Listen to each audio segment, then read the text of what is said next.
Magda! Abay, lumabas ka dyan! 3 buwan na yung utang nyo, hindi mo pa rin binabayaran! Pasensya ka na, Aling Lorna. Hindi pa kasi sumasahod si Rolly. Huwag kayong mag-alala. Sa katapusan, magbabayad na ho kami. Naku! Yan ang sinabi mo sa akin noong nakarang buwan. Anong nangyari? Ni pisong duling, wala akong natanggap mula sa inyo. Pangako po, Aling Lorna. Sa katapusan po, magbabayad na po ako. Mabuti sana kung bahay ang punan nitong apartment ko. Hindi naman. Abay, naghahanap buhay lang din ako, Magda. May anak din akong pinapaaral at pinapakain. Walang magagawa yung pasensya mo sa kumakalam nilang sikmura. Alam ko naman po yun. Pasensya na po. Sa susunod na linggo, Magda, ha? Sa susunod na linggo na ang palugit ko sa inyo. Kung hindi pa rin kayo makakabayad, abay, magpapapasok na ako ng bagong tenant dito. Kaya kayo, magsimula na kayong mag-impake ng mga gamit nyo. Lalo na't alam nyo sa sarili nyo na wala naman kayong pambayad ng renta. Maghahanap po kami ng paraan, Aling Lorna. Pasensya na po talaga kayo. Ay nako, ewan! Puisit! Malas kayo sa negosyo ko! Hindi nakasagot si Magda sa matandang landlady nila. Naging mabuti sa kanilang matandang babaeng yun. At alam nilang miski ito ay nagigipit din minsan. Ngunit sa kalagayan ni Magda, kahit pigain man siya nito, ay wala siyang mailalabas na pera. Tanging ang asawa lamang nito ang naghahanap buhay sa kanila. May isa silang anak na babae na kasalukuyang nag-aaral sa elementarya. Hindi sapat ang kita ng kanyang asawa bilang empleyado sa isang hindi kalakihang kumpanya sa Maynila. Sa hirap ng buhay at sa mahal ng mga bilihin ay hindi kayang tustusan ng kanyang asawa ang lahat ng pangangailangan nila. Sa susunod na linggo ay bayaran na naman ng kuryente at tubig. May mga utang pa sila sa kanilang mga kakilala. Tiyak na ang sweldo ng kanyang asawa ay hindi kakasya para sa budget nila sa buwan na yun. Walang magawa si Magda. Nagkasakit na ito at naoperahan. 3 buwan na ang nakalilipas. Lahat ng ipon nilang mag-asawa ay nasait dahil sa mga gastusin sa ospital at sa mga reseteng gamot nito. Naawa man siya sa asawa ay wala siyang magawa kung hindi ang umiyak at ipasa Diyos na lamang ang lahat. Natulala na lamang si Magda sa bigasan nilang walang laman. Wala siyang sasaingin para sa hapunan nilang mag-anak. Tiyak na gutom na ang kanyang asawa at anak na pauwi na sa kanilang bahay. May inipit siyang 500. Yon ang huling pera nilang mag-asawa. Kailangan niya pa yung tipirin upang umabot hanggang sa susunod na linggo. May maliit na tindahan sila Aling Lorna na malapit sa kanilang bahay. Hindi naman makautang ng bigas doon si Magda dahil sa sobrang haba ng listahan na meron sila. Pinagbawalan na sila ni Aling Lorna at ng anak nito na siyang nagbabantay ng tindahan na pautangin pa sila. Habang namumroblema si Magda sa kanilang kusina ay nakarinig siya ng 2 katok mula sa labas ng pintuan ng bahay nila. Bumukas naman yun ng bahagya at pumasok ang kanyang asawa. May dala itong 2 supot sa magkabilang kamay. Nakangiti nitong niyakap ang asawa. Nandito na ako, mahal. Oh, anong nangyari sa'yo? Sumakit ba ang tahi mo? Nakainom ka na ba ng gamot? Ayos lang ako. Ano ka ba? Ang aga mo yatang umuwi ngayon. Wala masyadong ginagawa sa opisina eh. Eto nga pala dala ko. 1 kilong manok. I-adobo mo, luto mo ha. Bumili na rin ako ng bigas. Magsaing ka na habang wala pa si Ella. Panigurado gutom na yun. Saan ka naman nakakuha ng pera, mahal? Sa susunod na linggo pa ang sahod mo ha. May nagpautang ba sa'yo? Huwag mo nang isipin kung saan galing ang pera. Ang importante, masarap ang ulam natin ngayong hapunan. May pag-aalinlangang tinanggap ni Magda ang supot na ibinigay ng asawa. Sa buwan ng sahod nito ay laging ibinibigay ni Rolly sa kanya ang lahat ng pera nito. Walang natitira sa kanyang asawa kung kaya't medyo nagtaka siya kung saan kinuha ng lalaki ang pambili ng bigas at ulam nila. Wala naman itong ibang pinagkukuhaan ng pera maliban sa pagiging empleyado sa opisina. Habang naghahanda ng kanilang hapunan, ay naisipang buksan ni Magda ang usapan tungkol sa nangyari. Ilang oras na ang nakalilipas. Mahal, pumunta pala dito si Aling Lorna kanina. Naniningil ba? Ako nang bahala dyan. Huwag mo nang problemahin ang bagay na yan. Mahal, ano kaya kung magtrabaho na rin ako? Magaling na rin naman ako eh. Hindi na sumasakit yung tahi ko. Hindi ba't napag-usapan na natin to? Dito ka lang sa bahay. Sino mag-aasikaso sa amin sa araw-araw? Hindi ba't sinabi ng doktor na 6 na buwan ka? Yun na yung pinakamahabang pahinga mo. Magpagaling ka na lang muna dyan, ha? Mahal, hindi naman sa minamaliit kita ha. Pero kulang ang sweldo mo sa araw-araw nating gastusin. Ilang buwan na tayong hindi nakakapagbayad ng renta. Pumunta rito si Aling Magda kanina dahil ilang buwan na raw tayong hindi nakakapagbayad. Kung hindi tayo magbabayad sa susunod na linggo, palalayasin niya na tayo. Mahal, saan tayo pupulutin? Nag-aaral pa ang anak mo. Marami pa tayong dapat bayaran. Ako na nga ang bahala. Hindi tayo nakakabangon buhat tong operasyon mo. Kaya huwag ka nalang makulit, okay? Baka kung ano pang mangyari sa'yo, dagdag gastusin pa yan. Maghahanap na lang ako ng trabaho na hindi mabigat. Kaya ko naman eh.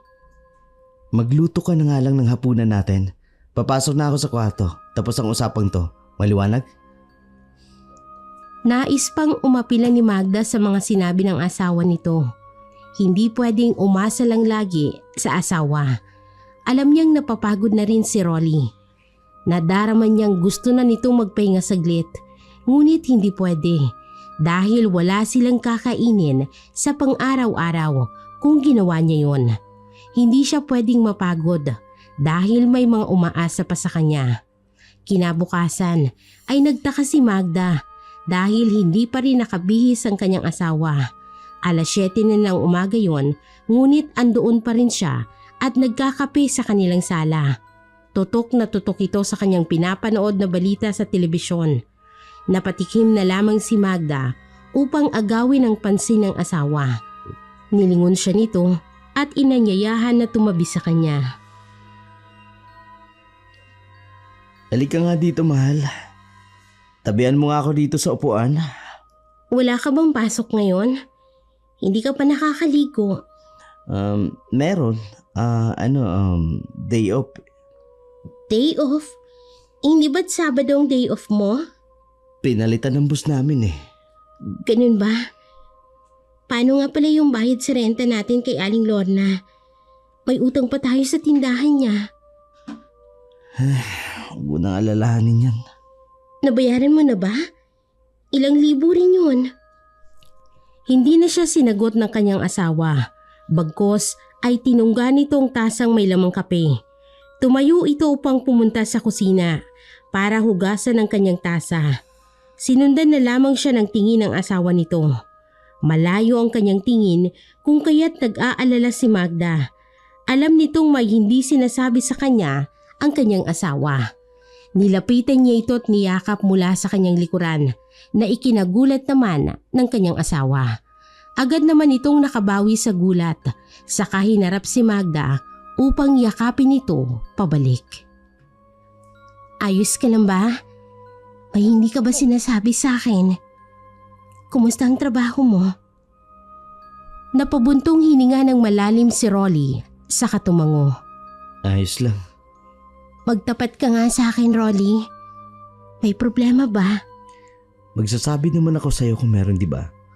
Ay nako, magbisi ka na nga. Alis tayo. Saan naman tayo pupunta? Huwag ka na magtanong. Dali na. Dinala si Magda ng kanyang asawa sa isang mall na hindi kalayuan sa kanila. May dalang malaking cart ito at tulak-tulak niya habang siya naman ay nakasunod dito. Kinuha nito ang mga gusto niyang bilhin na lalo namang ipinagtaka ni Magda. May budget pa tayo dito, mahal. Baka mamaya mapahiya tayo dun sa cashier. Sobrang 10,000 na itong mga kinuha mo. Ano ka ba? Ayos lang naman. Grocery natin yan sa susunod na buwan. Bakit puro naman dilate ang kinuha mo?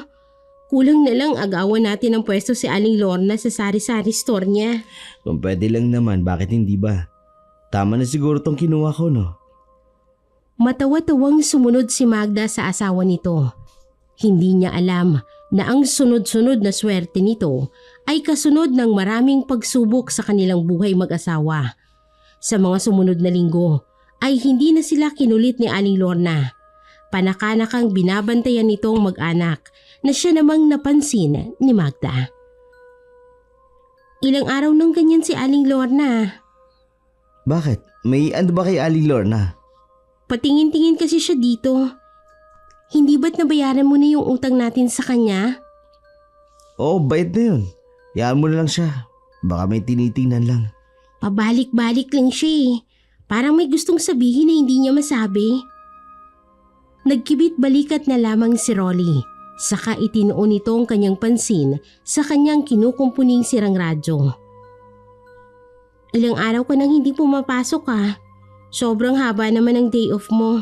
Umabot na ng ilang araw. Minsan lang naman to. Pagbiyan mo na ako. Ikaw ang bahala. Total ikaw naman ang nagtatrabaho para sa pamilya natin. Teka, ano ba yung ginagawa mo? Bakit ka nag-aayos ng radyong yan? Hindi ka naman marunong magmekaniko. Sinusubukan ko lang naman. Tinuruan kasi ako nun ni tatay na magkumpuni ng mga sirang gamit. Malaki-laki rin ang kita sa pagkukumpuni. Ay bala ka bang iwanan ng trabaho mo para dyan? Ikaw talaga kung ano-anong iniisip mo. Sideline ko lang to. Pa-extra-extra lang ba? Kaya ba nakapagbayad tayo kay Aling Lorna dahil sa pagmemekaniko mo? Hindi mo man lang sinabi sa akin. Asawa mo rin naman ako. Ang hilig mo talaga mag-isip ng kung ano-ano. Sweldo ko yan sa kumpanya yung ipinambayad ko. Ako na lang muna ang hahawak ng pera habang hindi pa ako bumabalik sa trabaho. Ayos lang naman yun sa'yo, di ba? Maliit lang naman ang sweldo mo. Sa laki ng ginastos natin noong 1 linggo, mahigit 3 sahuran mo na yun. Nagtatampo na ako sa iyo ha. Alam ko may hindi ka sinasabi sa akin. Hindi na siya sinagot ng asawa dahil biglang umingay ang radyong kinukumpuni nito. Tuwang-tuwa ito dahil naayos niya na ang radyong yon. Tingnan mo mahal, gumana uli siya. Ang galing ko talaga. Lumabas ito ng kanilang tinutuluyan upang dalhin yon sa kanilang kapitbahay. Yon ang nagmamay-ari ng radyong inaayos ni Rolly. Nagtanong ang matanda kung may kilala bang nag-aayos ng radyo ito. Ngunit imbis na ituro sa alam niyang mekaniko ay kanyang kinuha ang sirang gamit upang siya na lamang ang mag-ayos. Dinala ng lalaki ang radyong gumagana na ulit sa bahay ng matanda. Tinesting nila ito at pareho silang natuwa sa naging resulta ng tunog nito. Nagbigay ito ng 300 bilang bayad sa pag-aayos ng radyo nito na siya namang tinanggap ng malugod ni Rolly. Umuwi ito sa kanilang bahay kung saan naabutan niya ang kanyang asawa na nagliligpit na ng mga ginamit niya sa pagkukumpuni ng sirang radyo. Ako na dyan mahal. Tingnan mo to, bigay sa akin ni Mang Jose. 300 yan. Hindi na masama ito, lalo't hindi naman ako professional na nag-aayos ng mga sirang gamit. Malaki-laki rin ang naibigay niya. Bakit hindi na lang siya bumili ng bagong radyo sa 300 niya? Mura na ngayon ang radyo. Binili raw kasi ng namayapang asawa niya yun sa kanya. Siyempre, hindi matutumbasan ng kahit anumang halaga ang pagpapahalaga niya sa radyong yun. Habang kaya pang ayusin, ipapaayos niya raw. Ang sweet, di ba? Kung sa akin mangyayari yan, ganun din ba ang gagawin mo? Nung klaseng tanong yan. Mahalaga kayong dalawa ni Ella sa akin. Mahal na mahal ko kayo. Kaya gagawin ko ang lahat para hindi kayo mawala sa akin. Okay? Tila lumutang naman sa hangin si Magda sa narinig mula sa asawa.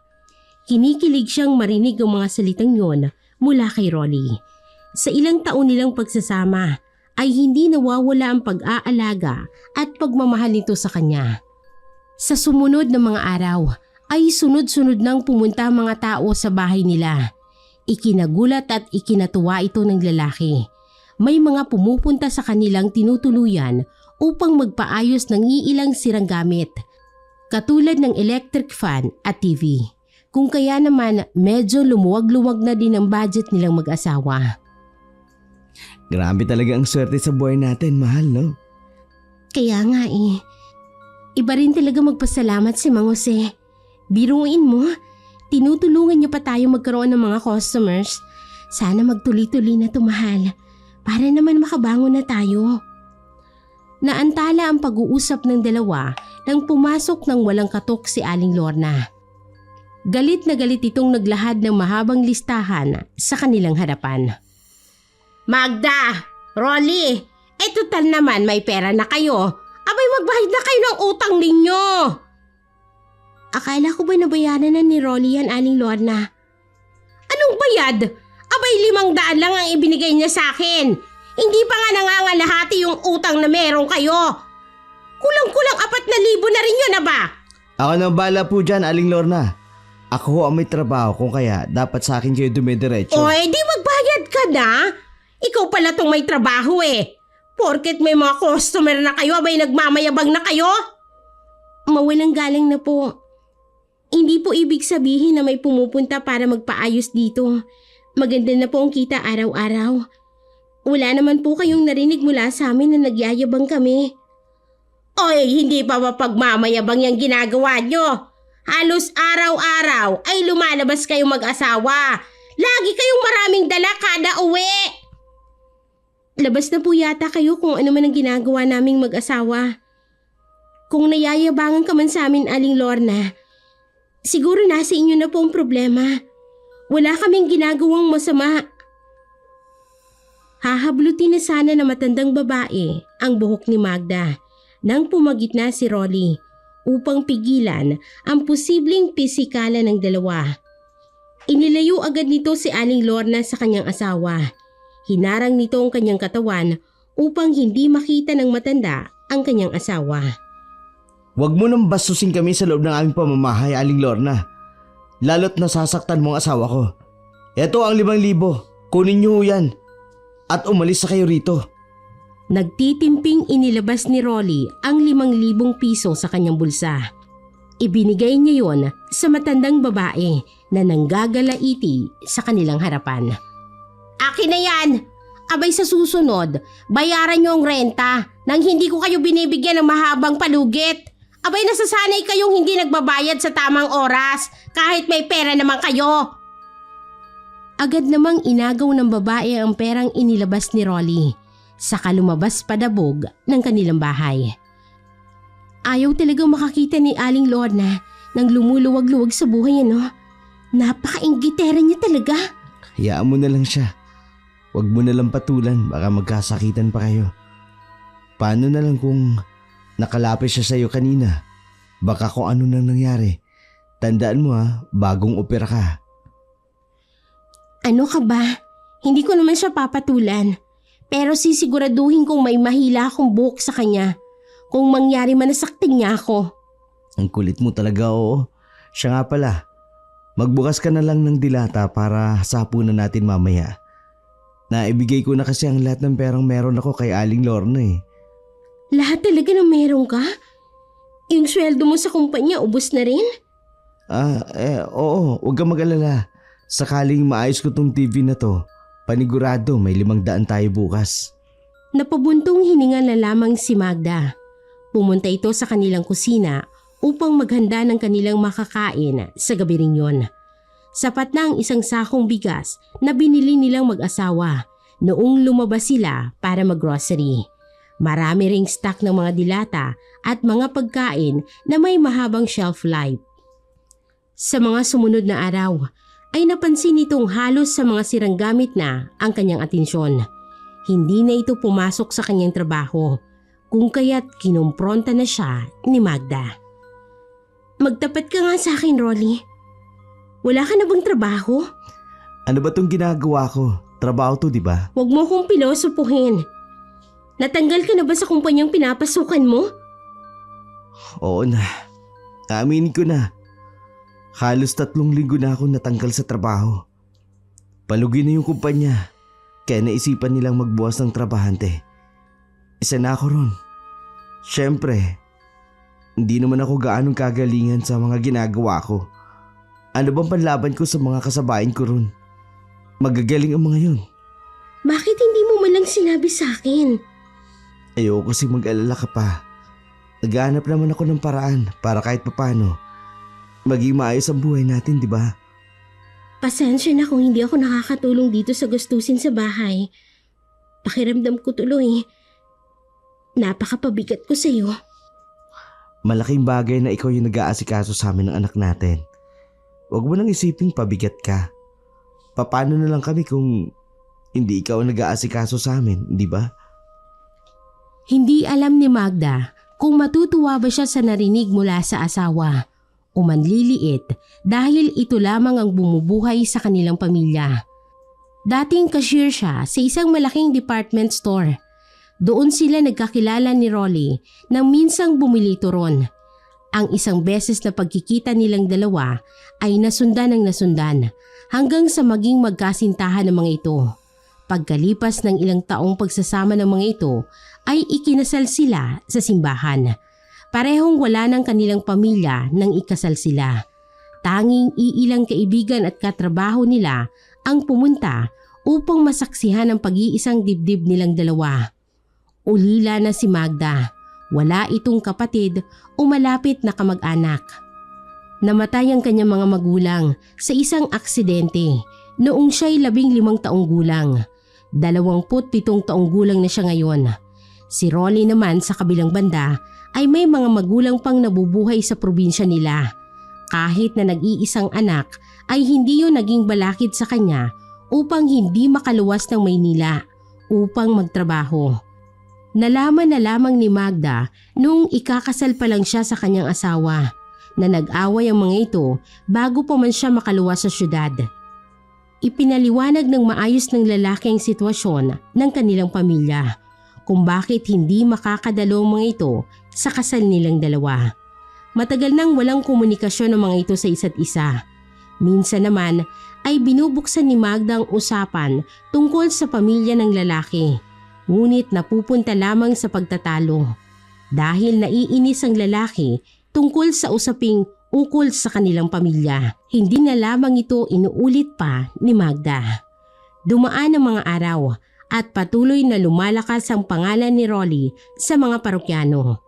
Wala pa itong sariling pwesto, kung kaya't sa loob ng kanilang tinutuluyang apartment, kinukumpuni ang mga sirang gamit. Halos hindi na madaanan ang kanilang sala dahil sa mga gamit na nakakalat sa loob ng kanilang bahay. Sa dami ng nagpapaayos ng mga sirang gamit ay lumuwag-luwag na din ang tipid na budget nila sa isang buwan. Tumawag sa akin si Lito. Kukunin niya daw yung pinapaayos niyang TV. Naayos mo na ba yon? Hindi pa nga eh. Komplikado yung sira ng TV niya. Ang hirap ayusin tsaka wala akong piyesa na pwedeng ipampalit doon. Wala bang paraan para maayos yan ngayon? Paano yan? Nakapag-oo na ako sa tao. Pupunta na yun mamaya dito. Saglit lang ha. May nakuha akong piyesa sa TV. Sa isang nagpaayos sa akin dito. Susubukan ko yun. Yun lang munang gagamitin.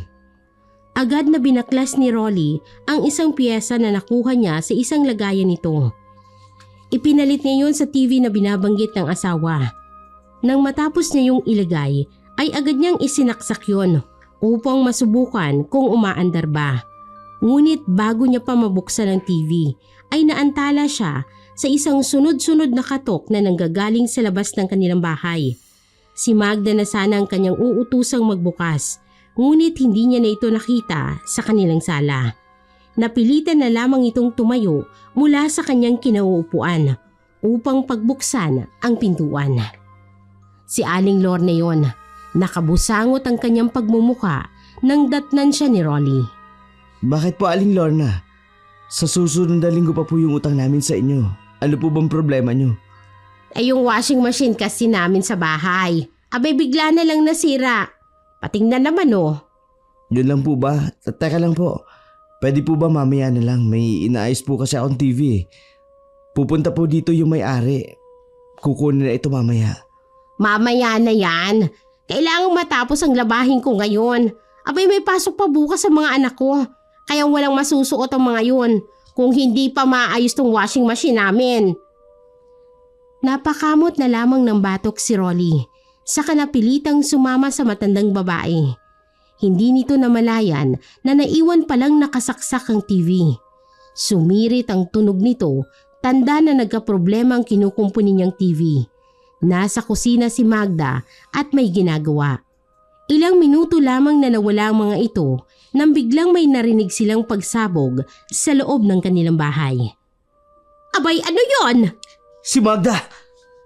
Mabilis pa sa 4:00 tinakbo ni Rolly ang kanilang bahay. Agad niyang binuksan ang pintuan. Nakasalubong niya ang kanyang asawa na may takip na basang tela sa kanyang ilong. Umuusok ang mga gamit na naroroon sa sala nila. Hindi pa gaanong malakas ang apoy, kung kaya't pinalabas niya ang kanyang asawa saka naghanap ng malaking tela na pwedeng itakip sa nag-aapoy ng mga appliances. Bago niya nagawa yun, ay kanya munang ibinaba ang safety box.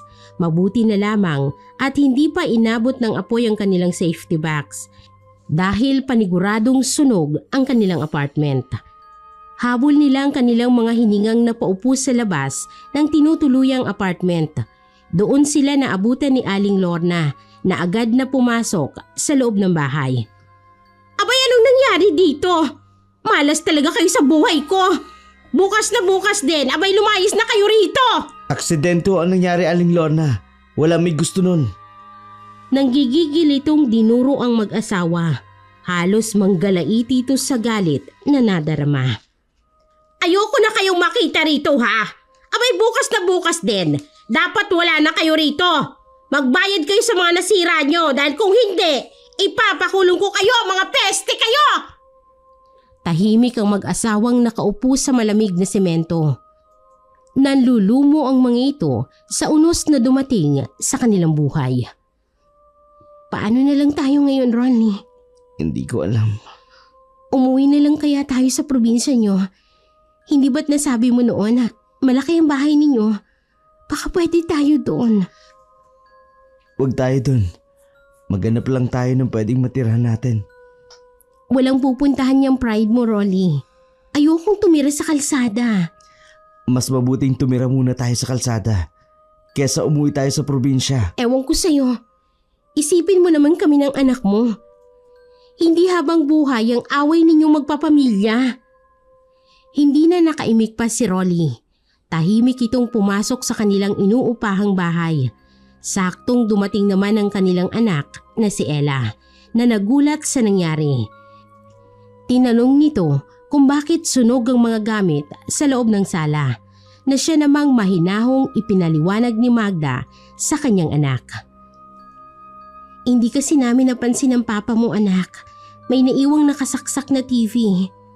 Ayun, biglang sumabog. Pinagsimula ng sunog.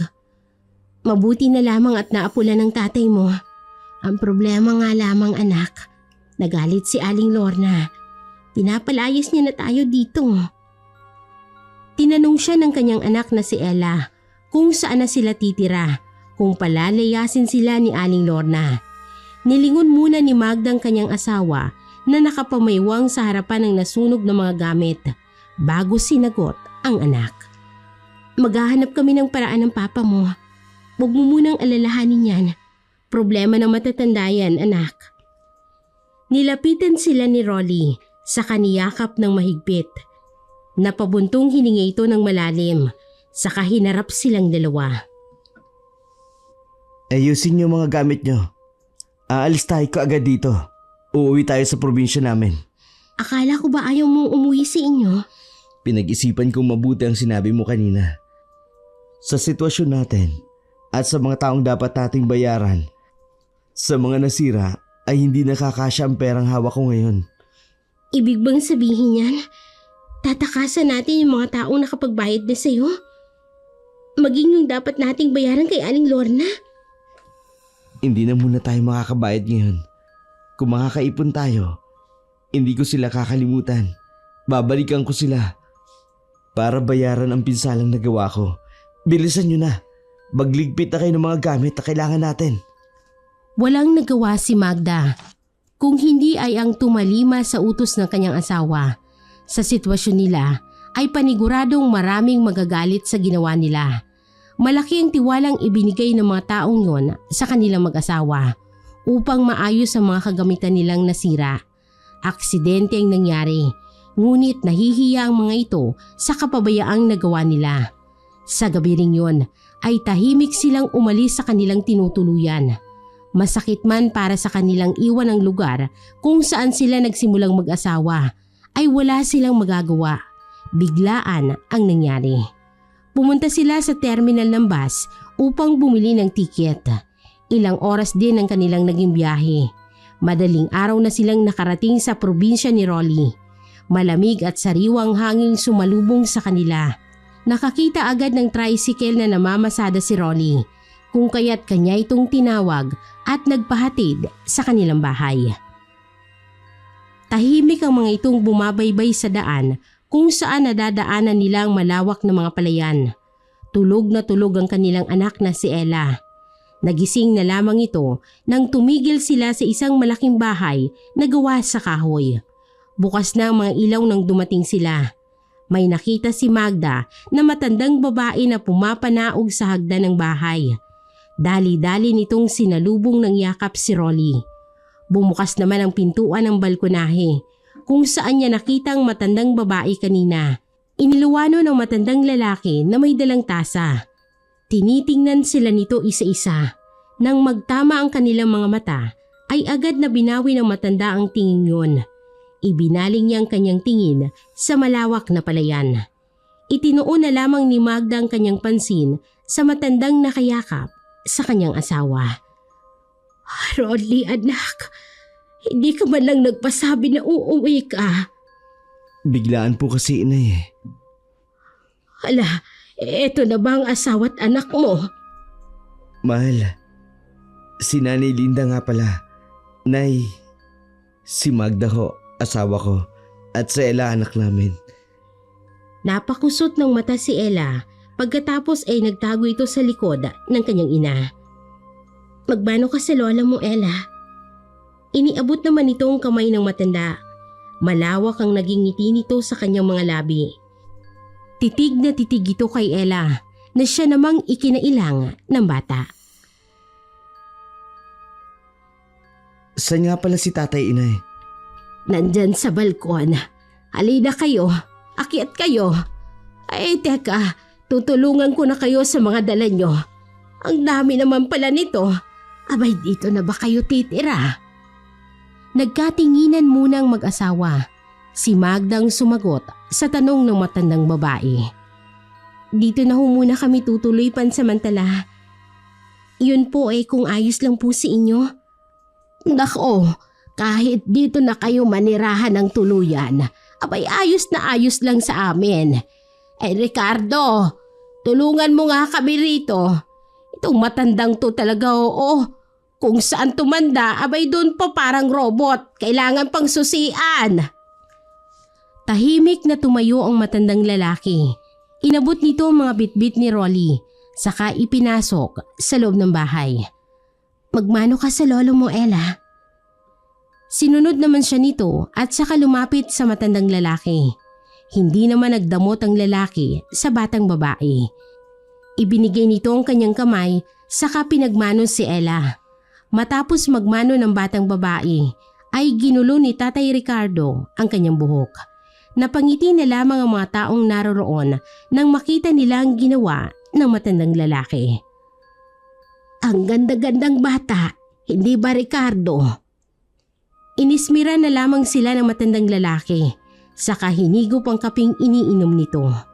Ay nako, pagpasensahan nyo na tong matandang to.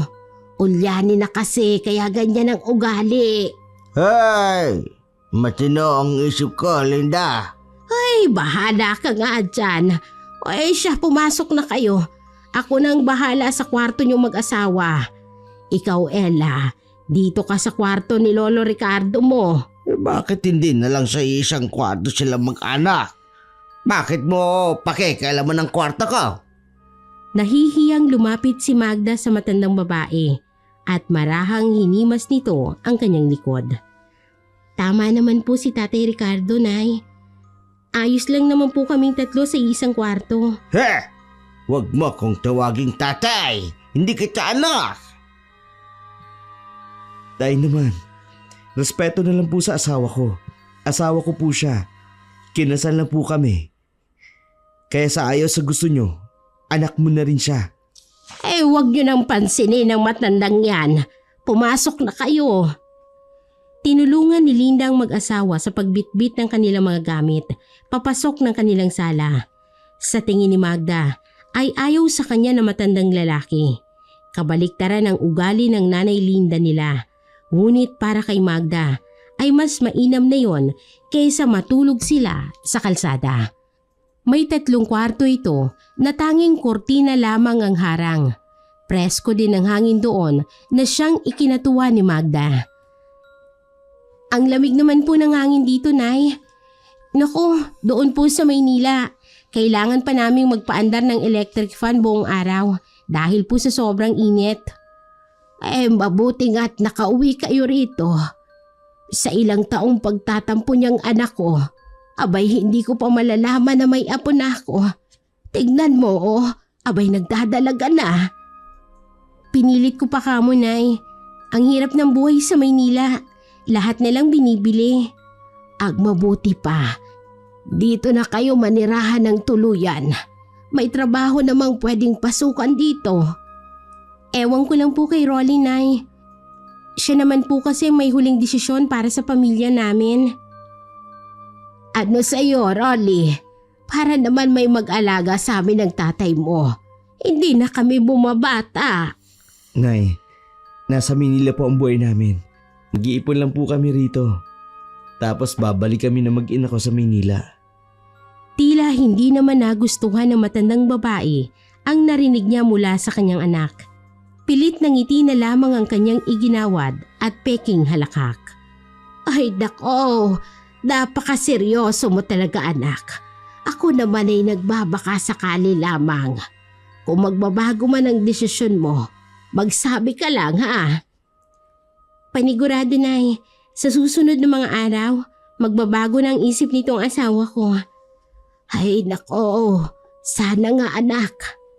Napangiti si Magda sa narinig mula sa ina ng lalaki. Sa isip nito, ipinapahiwatig ng matanda na welcome siya sa pamilya nila. Maiwan ko muna kayo rito. Magluluto lang ako ng hapunan natin. Sige po, Inay. Magpapahinga lang po kami. Mabuti pa nga anak, ang haba rin ang biyahe ninyo. Nang sila na lang na mag-anak ang natitira sa kwarto, kung saan na malagi noon si Rolly, ay kinausap siya ni Magda. Abala ang lalaki sa pag-aayos ng kanilang gamit. Si Ella naman ay nakatulog na sa kama. Kung kaya't mahina niyang tinawag ang kanyang asawa. Mahal, ayaw ba sa akin ng tatay mo? Paano mo naman sabi yan? Dahil ba kanina, pagpasensyahan mo na siya. Hindi naman dating ganyan yan. Siguro dahil tumatanda na rin kaya ganun. Intindihin mo na lang siya. Habang nandito tayo, kailangan natin siya intindihin sa mga kung anumang nasasabi niya. Nagulat lang naman ako sa sinabi niya. Akala ko mainit niya rin akong tatanggapin.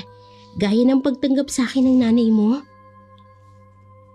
Sa totoo nga niyan mas malapit ako kay tatay kaysa kay nanay. Di bali pagsasabihan ko si tatay. Parang mabait naman ang nanay mo. Bakit hindi parehong malapit ka sa mga magulang mo? May pagka-control freak si nanay. Gusto niya kung anong gusto niya. Yun na dapat ang sundin ka agad. Parang puppet kami sa kanya nun. Dahil maraming bawal. Yun din ang dahilan kung bakit umalis ako na walang paalam sa kanila.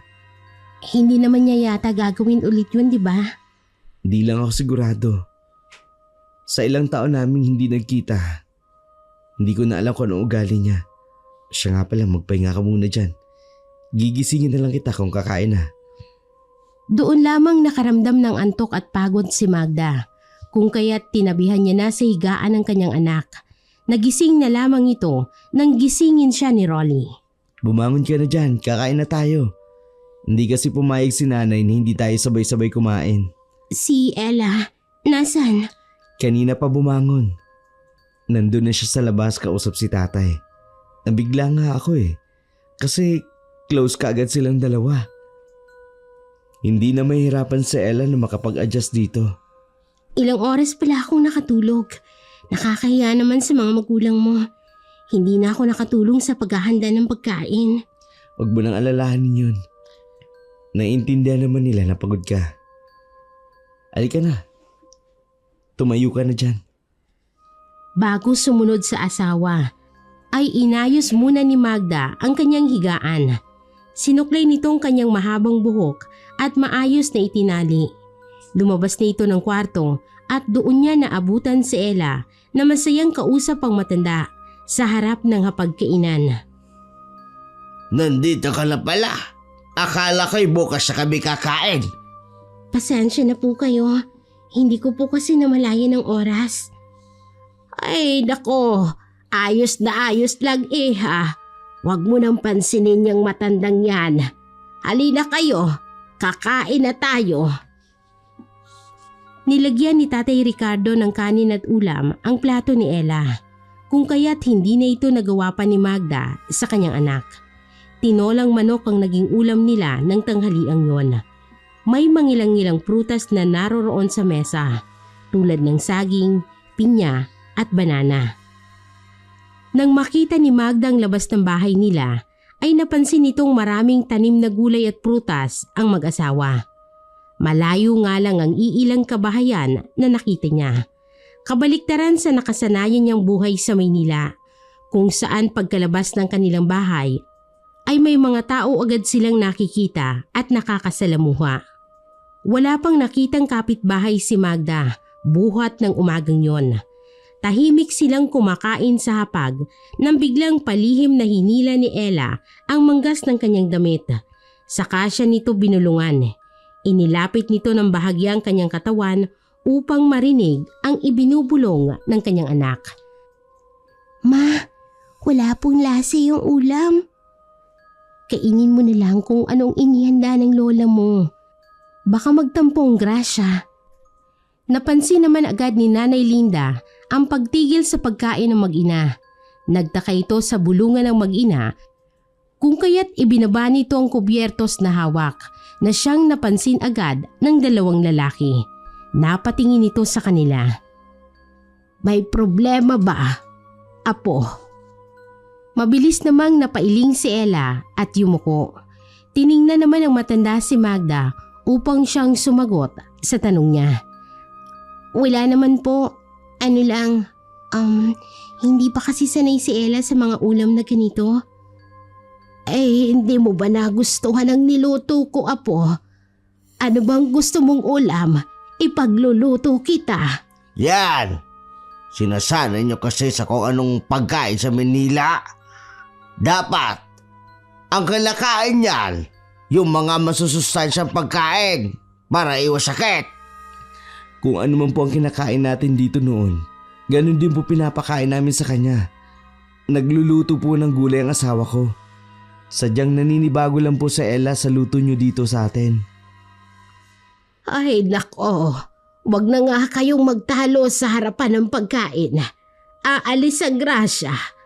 Ako nang bahala rito sa apo ko. May gusto ka bang kainin, Ella? Magsabi ka na lang sa lola.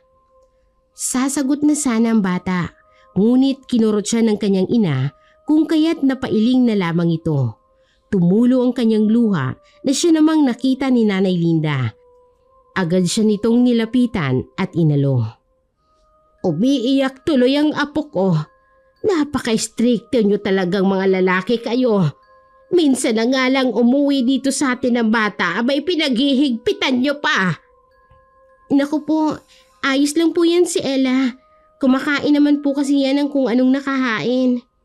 Ngayon na nga lang ako nag-aasikaso sa nag-iisang apo ko. Pero bakit parang pinagdadamutan nyo pa ako? Bahala nga kayo dyan. Pinagkakaisahan niyo ko. Ayoko nang kumain. Padabog na umalis ang matandang babae sa lamesa.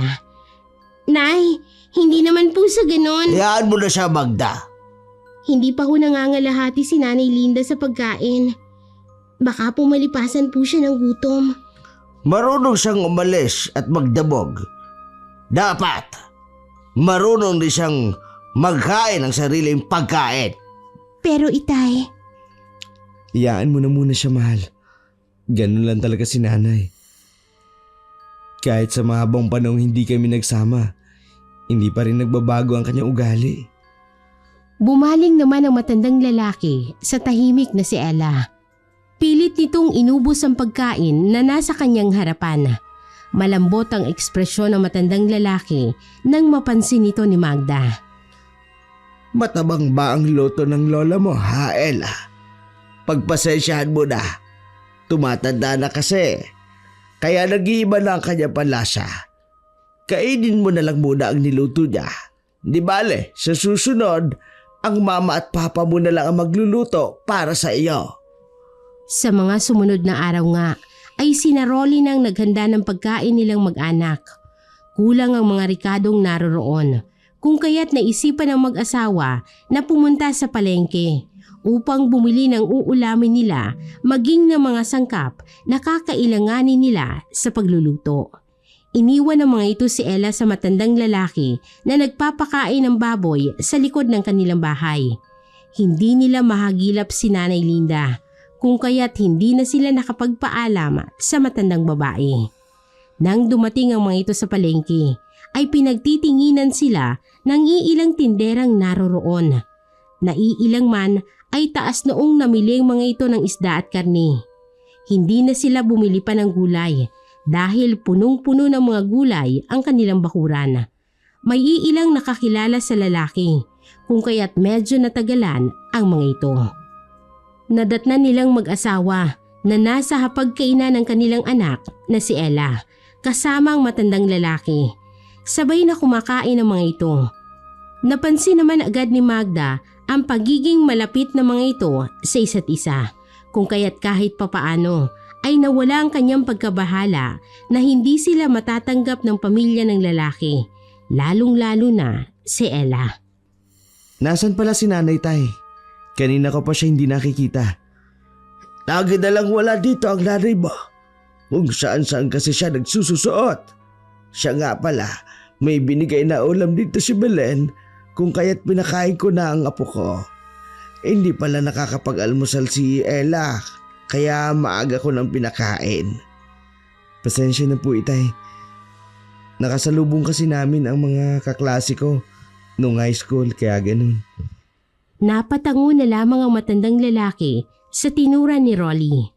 Dinala na lang ni Magda ang kanilang mga pinamili sa kusina upang magsimulang magluto. Kinagabihan ay nasa labas ng bahay si Magda upang maglakad-lakad dahil katatapos lamang nilang kumain. Si Rolly ang nagpresintang maghugas ng plato. Nagulat na lamang si Magda nang biglang pumasok si Nanay Linda sa loob ng bakuran. Gabi na ito dumating sa kanilang bahay. Nabigla ang matanda noong makita niya si Magda sa labas ng bahay. Saan po kayo galing, Nay? Gabing-gabi na po ah. Ginulat mo naman ako, Magda. Diyan lang sa unahan, nakipagtsismisan. Ay, kilala mo ba yung anak ni Marivet? Si Marivet yung pumunta dito nung nakaraan. Sino po doon? Yung maputi? Ay, hindi. Yung mahaba ang buhok. Hindi mo yata siya kilala eh. Basta ayon sa mga usap-usapan, abay buntis daw. Napakabata pa noon. 16. Ay, iba na talaga ang kabataan ngayon. Paano na raw po ang bata? May ama po ba yung bata? Ay, yan na nga ang problema, iha. Kasi hindi raw siya pinanindigan ng lalaki.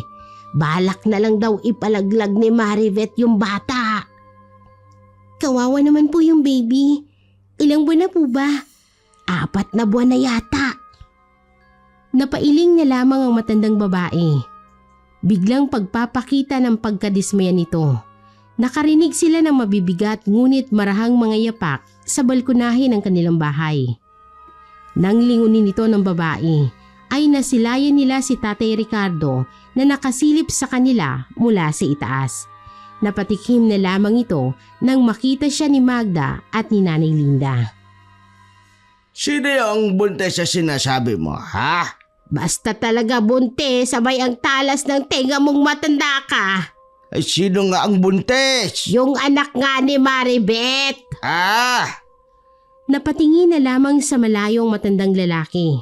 Sa isip ni Magda ay baka gusto nitong magkaapo ulit. Ilang linggo niyang pinag-isipan kung bubuksan niya bang usapin yon sa kanyang asawa. Naging abala kasi ito dahil nakahanap na siya ng trabaho sa construction. Isang gabi, nang masaktuhang hindi pa natutulog ang kanyang asawa, ay kinausap niya ito. Mahal, sa tingin mo gusto ng mga magulang mo na magkaapo ulit? Paano mo naman nasabi yan? Wala lang, pakiramdam ko lang. Hindi kasi nila nakitang lumaki si Ella. Sundan kaya natin si Ella, mahal? Wala pa nga tayo sariling bahay, mahal. Wala akong matinong trabaho. Maliit lang kita ko sa pagkukonstruction. Nag-aaral pa si Ella. Hindi kaya ng budget natin na magkaroon ng isa pang anak. Napakaseryoso mo naman, mahal. Alam ko naman yung priorities natin. Gusto mo na ba dito? Mahal nila nanay si Ella. Ako naman, alagang-alaga nila. Ano pa pang hahanapin ko? Mag-iipon lang ako. Tapos aalis tayo dito. Gising na gising si Rolly ng gabing yon. Hindi siya makatulog dahil sa sinabi ng asawa. Nang masiguro niyang tulog ng kanyang asawa, ay lumabas siya sa kanilang kwarto upang magpahangin sa labas. Sa hindi kalayuan, ay napansin niya ang figura ng isang babae na papalapit sa kanilang bahay. Hindi siya napansin ng babae. Nagmasid muna ito ng matagal sa paligid bago binuksan ang tarangkahan ng kanilang bakod. Tinawag siya ni Rolly na siya namang ikinapiksi ng babae. Saan ka ba nang galing, Nay? Ginabi ka na naman ah. Ay, sa bahay nila Maribeth. Nagkwentuhan lang kami ng mga bagay-bagay. Ibang klase talagang chismisan yun, Nay. Inabot ka ng 11:00 ng gabi. Sa isip ni Linda ay nangyari na sa kanya ang tagpong yon. Ang pinagkaiba lang ay si Rolly ang kasama niya sa labas ng bahay. Biglang sumulpot ang matandang lalaki na sa tingin niya ay matagal nang nakikinig sa usapan nilang mag-ina. Anong tinitingin-tingin mo dyan, matanda ka? Abay, napaka-chismoso mo din, ano? Mag-asawa nga kayo. Di naman ako nakikinig eh. Sadyang narinig ko lang ang pinag-uusapan niyo. O siya, tama na yan. Pumasok na at matulog na. Dito muna ako sa labas, magpapahangin. Umalis na lamang ang mag-ina. Naiwan sa labas si Ricardo na abala sa pagnamnam ng malamig na hangin ng gabi. Nagising na lamang si Magda na wala ang kanyang asawa sa kanyang tabi. Tulog na tulog ang kanyang anak sa tabi nito. Dahil na rin sa pagkauhaw ay lumabas ng kwarto si Magda upang uminom ng tubig sa kusina.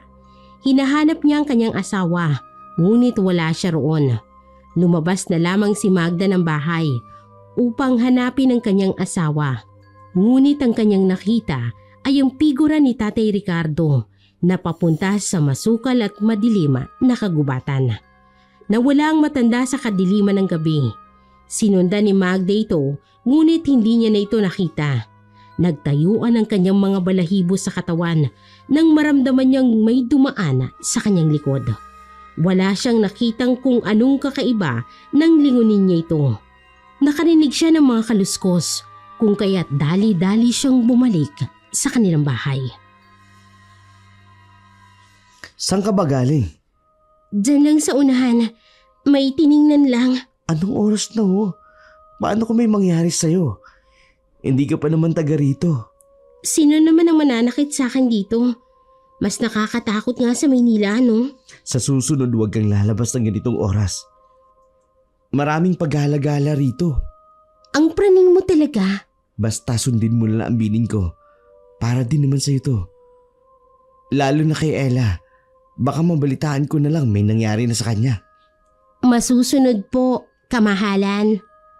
Nagtataka man ay isinawalang bahala na lamang ni Magda ang biglaang pagkawala ni Tatay Ricardo sa kagubatan. Sa mga sumunod na araw ay natapos ni Rolling bahay na ginagawa niya kasama ang iilang karpintero na kakilala niya. Dahil walang ibang gaanong trabaho siyang nakita sa kanilang lugar, ay nakipagsapalaran nito sa Maynila.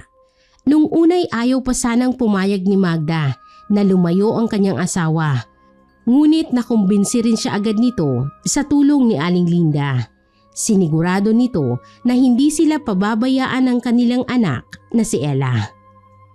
Ilang araw ang lumipas, buhat noong lumuwas si Rolly sa Maynila upang mag-apply ng trabaho. Doon naranasan ni Magda ang unti-unting pag-iiba ng ugali ni Linda. Lagi nitong kinukontra ang mga desisyon ni Magda. Isa na rito ang pagpapalaki at pag-aalaga sa kanyang anak na si Ella. Ay, lagi na lang bang babad sa cellphone yung apo ko? Hindi na halos kumakain kung walang cellphone. Abay, anong klaseng ina ka? Nay, minsan lang naman po. Hindi ko naman po pinapayagan lagi si Ella. Ay, hindi pwede yan. Dapat siyang makipaglaro doon sa labas kasama ang mga bata. Anong makukuha niya dyan sa cellphone na yan? Yung anak ni Mirna, ayun, nabaliw kaka-cellphone. May limitasyon naman po ang pagpapagamit ko ng cellphone kay Ella. Ay, basta, hindi ako pumapayag. Nasundan pa ng nasundan ang pagdidesisyon ni Linda sa kanilang mag-ina. Narinig niya ang matandang babae na binabalaan ang kanyang anak mula sa paglapit nito kay Tatay Ricardo. Ella, huwag kang lumapit dyan sa lolo mo ha. Matanda na kasi yan. Naaalala mo ba ang tinuro ko? Huwag basta-basta lumalapit sa lalaki. Hindi lahat mapagkakatiwalaan. Nay, bakit naman po pati si tatay dinadamay niyo? Lolo po niya si Tatay Ricardo. Huwag naman kayo magtanim ng ganyan sa utak ng bata. Pinag-iingat ko lamang siya. Anong masama doon? Mabuti nga't may malasakit ako. Hindi katulad ng ibang biyanan dyan. Dapat nga'y magpasalamat ka.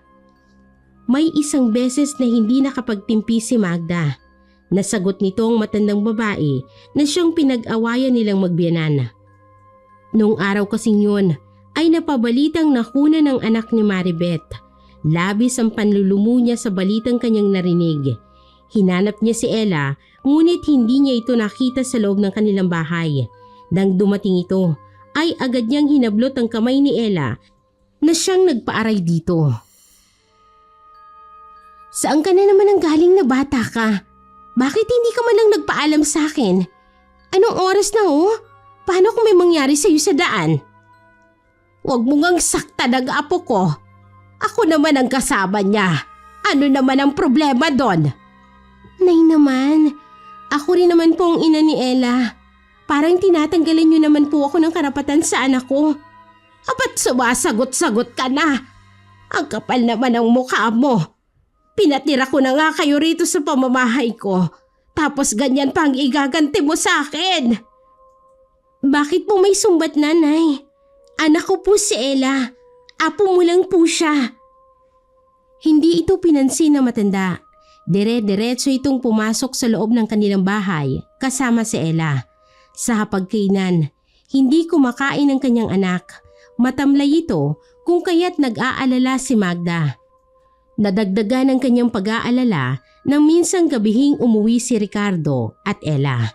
Tinatanong niya ang kanyang anak ngunit hindi ito sumasagot. Timing na wala si Linda nang kausapin ng matandang lalaki na may ginagawa sa kanilang bakuran. Tay, saan po kayo galing ni Ella nung isang araw? Kailan ba? Yung Biyernes? Opo, bakit po ginabi na kayo? Nawili kasi siyang maglaro kasama yung apo ng kumpari ko. Ganun po ba, itay? Pwede po bang sa susunod, ipagpaalam niyo muna si Ella kung aalis kayo?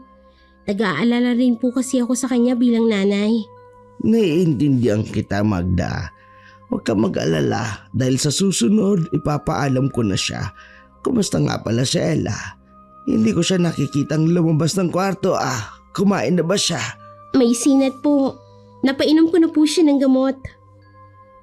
Napatango na lamang ang lalaki, saka ipinagpatuloy ang kanyang ginagawa. Napagdesisyonan ni Magda na magtanong-tanong sa mga taong naroon. Ang sabi ng iilan ay hindi nila nakitang pumunta doon si Ella at Ricardo, bagay na ikinabahala ni Magda. Kung hindi sila nagawi dito, saan?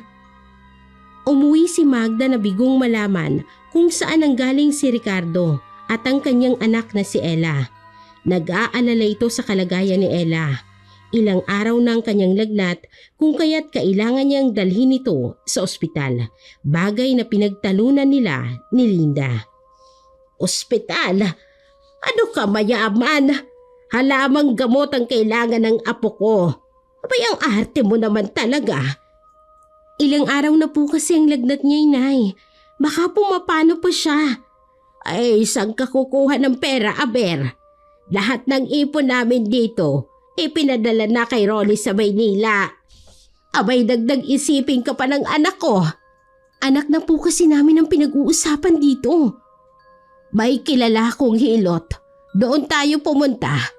Gagaling din naman agad si Ella. Dinala nga ng mga ito si Ella sa bahay ng hilot. Binigyan na lamang sila nito ng halamang gamot na kailangang ipainom sa batang babae. Inumin mo ito, Ella. Masarap yan. Lalakas ka dyan. Mabilis na umiling si Ella. Saka tinabig ang basong may lamang likido na siya namang natapon. Pinandilatan siya ng mata ng matanda. Ay, napakaswail mo talagang bata ka. Manang-mana ka sa tatay mo. Ano po ba yan, Ay? Hindi naman gumagaling si Ella dyan sa pinapainom mo eh. Mas lalong lumalala pa nga ang lagnat niya at pagsakit ng tiyan niya. Huwag kang mangingialam. Alam ko ang ginagawa ko. Ito rin ang pinapainom ko kay Rolly noon. Iba po kasing nakasanayan ng katawan ni Ella. Hindi ho tinatanggap ng katawan niya ang lahat ng mga gamot ninyo. Ilang linggo na ho yung sakit niya eh. Hindi pa rin siya gumagaling hanggang ngayon. Magtiwala ka lang sa gamot ko, Magda. Ay kaya hindi gumagaling ang apo ko eh. Ikaw mismo itong kumukontra sa paggaling niya. Nangangayayat na po ang anak ko, Inay. Huwag niyo na pong ipainom yan. Magpapa-ospital na lang po kami. Ay leche, manahimik ka, Magda. Abay, naiirita ako dyan sa kanireklamo mo. Napatahimik na lamang si Magda. Padabog na lumabas ng bahay si Linda kasama ang matamlay nitong anak. Akala nito'y dadalhin ang kanyang anak sa ospital, ngunit nagkamali siya. Dinala niya ito sa loob ng kagubatan na agad namang sinundan ni Magda. Nay, anong ginagawa mo dyan? Nay! Hindi siya ang biyanang nakilala niya. Isa itong halimaw na nasa anyong tao. Pumasok ito sa loob ng isang malaking silid. Naghanap siya ng pwedeng silipan upang makita niya kung anong nangyayari sa loob ng silid na yon. Narinig niya ang usapan ni Ricardo at Linda. Ilang buwan ko nang pinapainom ng gamot yung si Ella, pero bakit hindi pa rin siya nagiging gaya natin? Huwag mo na lang kayang gawin ang pinaplano mo. Magagalit si Rolly sa ginagawa mo. Para rin naman sa lahi natin ang ginagawa ko. Kung hindi lang sana siya nagmatigas noon, baka isa na rin siyang ganap na aswang. Magdahan-dahan ka nga sa sinasabi mo. Baka may makarinig sa'yo. Baka hindi pa nakikitaan ang sintomas ng pagiging aswang si Ella. Dahil hindi naging aswang ang kanyang ama. Imposible. Ha? Kahit na hindi ganap na naisaling ko ang bato kay Rolly, may dugo ko pa rin nananalaytay sa katawan ni Ella. Kailangan ko pang gumawa ng ilang gamot. Kailangang maging aswang si Ella. Napaatras si Magda sa narinig. Hindi niya namalayan na nakatapak pala siya ng tuyong sanga ng kahoy. Sa isang iglap lamang ay nasa kanyang harapan ang matandang aswang. Sa labis na takot at pagkagulat ay napasalampak na lamang ito sa lupa. Tiningnan siyang mabuti ng babae. Titig na titig ito sa kwintas na kanyang suot. Kaya pala napakapamilyar mo nung una tayong nagkita. Ikaw pala ang anak ng walang hiyang Lucille na yon. Paano niyo po nakilala si nanay? Sino po kayo? Anong ginagawa niyo sa kanya? Kung nakinig lang sana siya sa akin, makabuhay pa siya hanggang ngayon. Nakakasuka mang aminin. Naging matalik kong kaibigan si Lucille.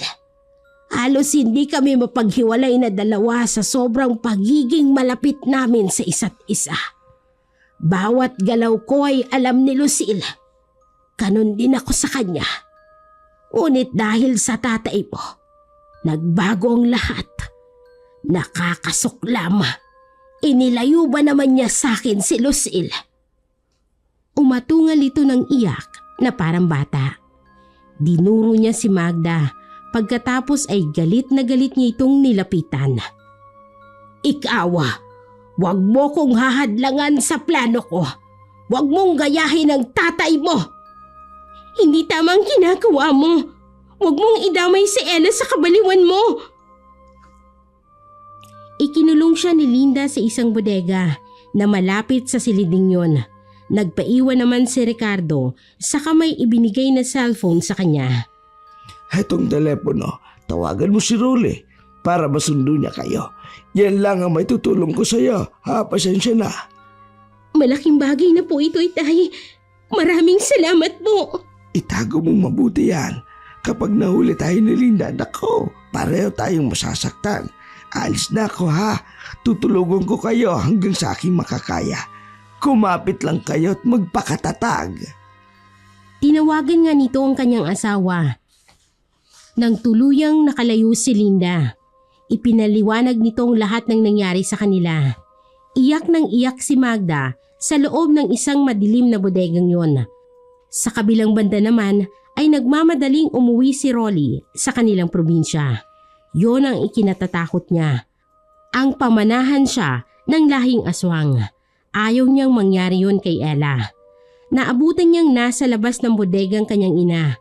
Kasama nito si Ella na wala na sa wisyo habang karga ng kanyang ama.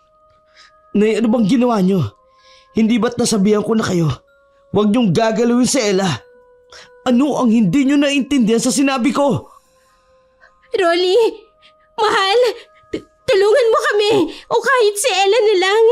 Patakasin mo si Ella sa impyernong lugar na ito. Manahimik kang letseng babae ka. Huwag kang makinig sa kanya, anak. Ako ang nanay mo. Halika, anak. Magparami tayo ng ating lahi. Tanggapin mo na ang pamana ko sa inyo ni Ella. Iniabot ni Linda ang kamay ni Rolly na agad naman itong ibinigay. Halos manghina si Magda sa kanyang nakita. Nawalan siya ng pag-asa na makakaalis pa siya sa lugar na iyon.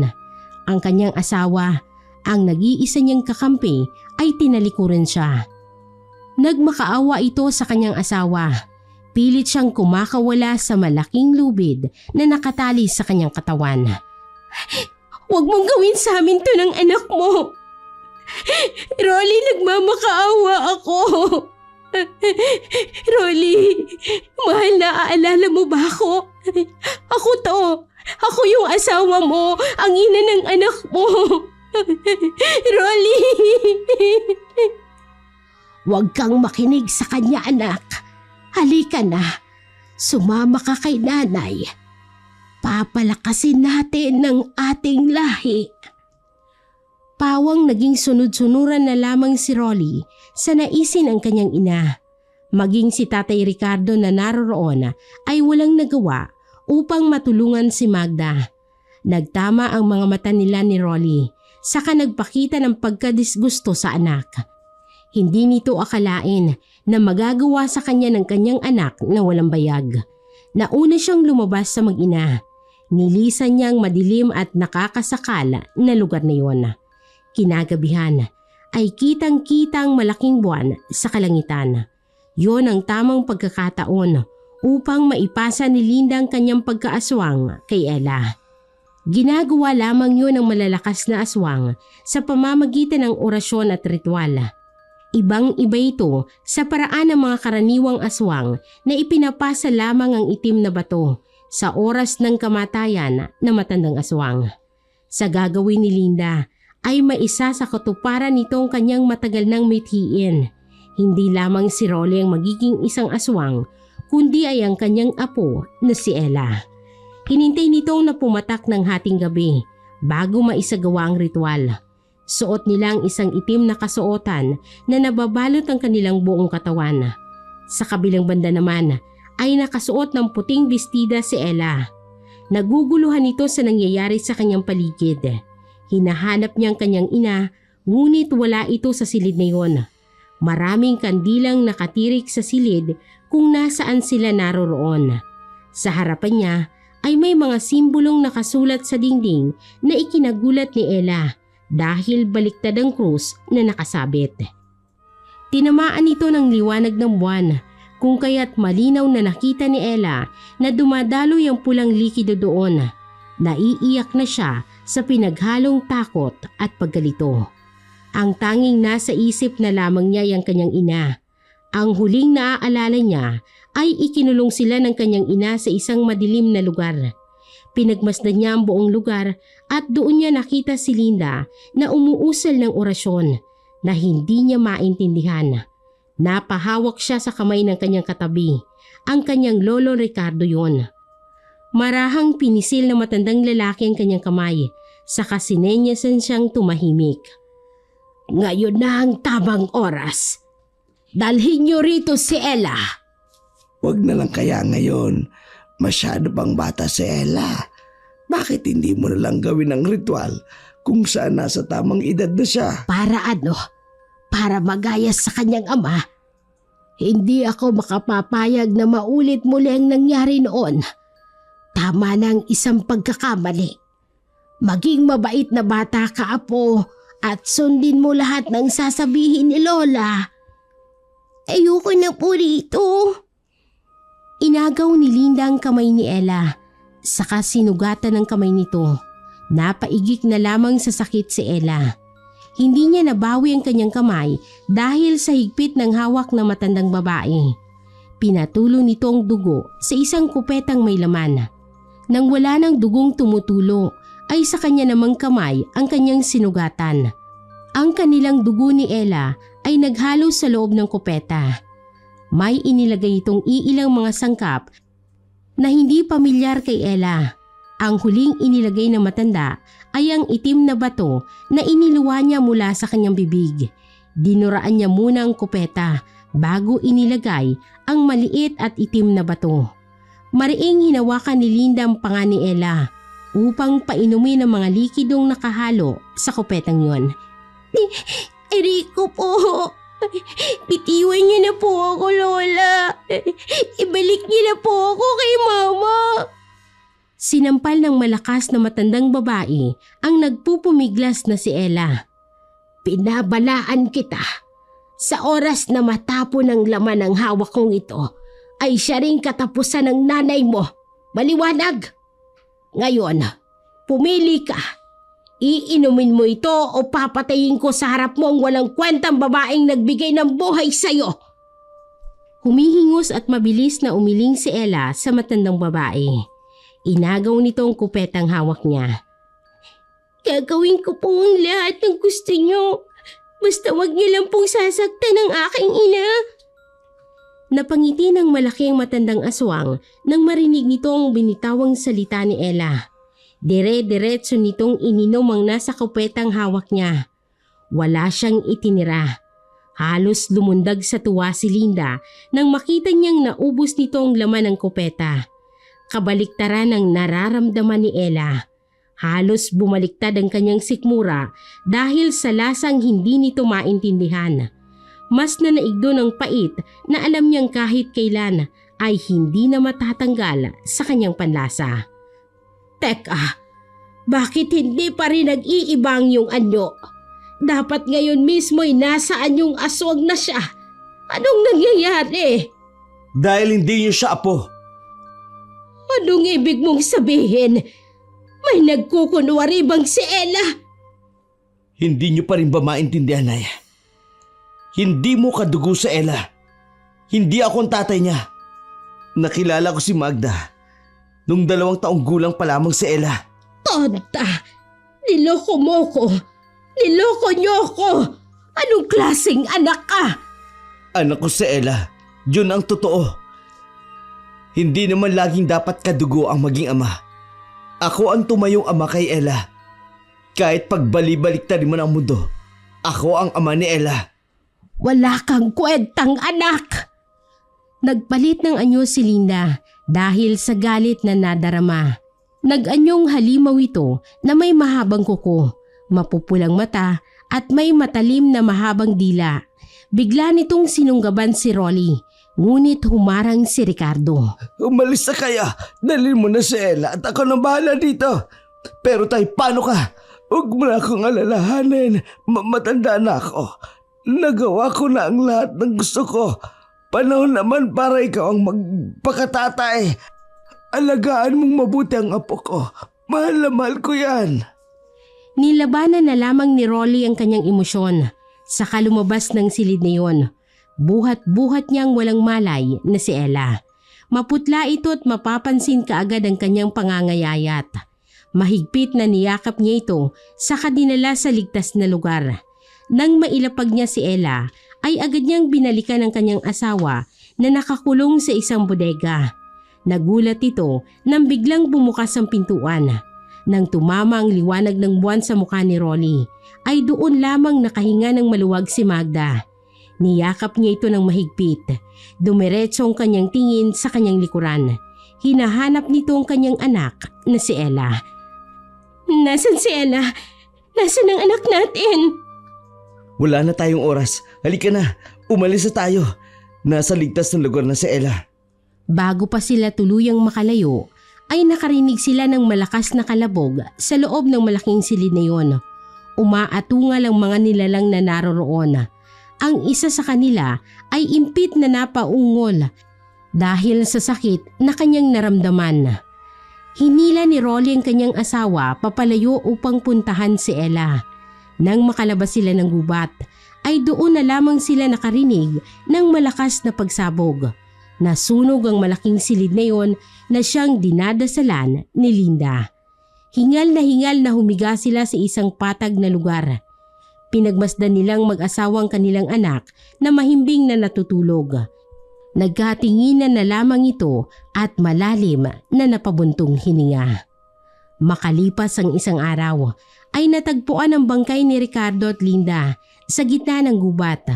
Magkayakap ang mga labi nito sa isa't isa. Ang haka-haka ng iilang naroroon ay prinotektahan ni Ricardo si Linda. Kabaliktaran sa tunay na nangyari.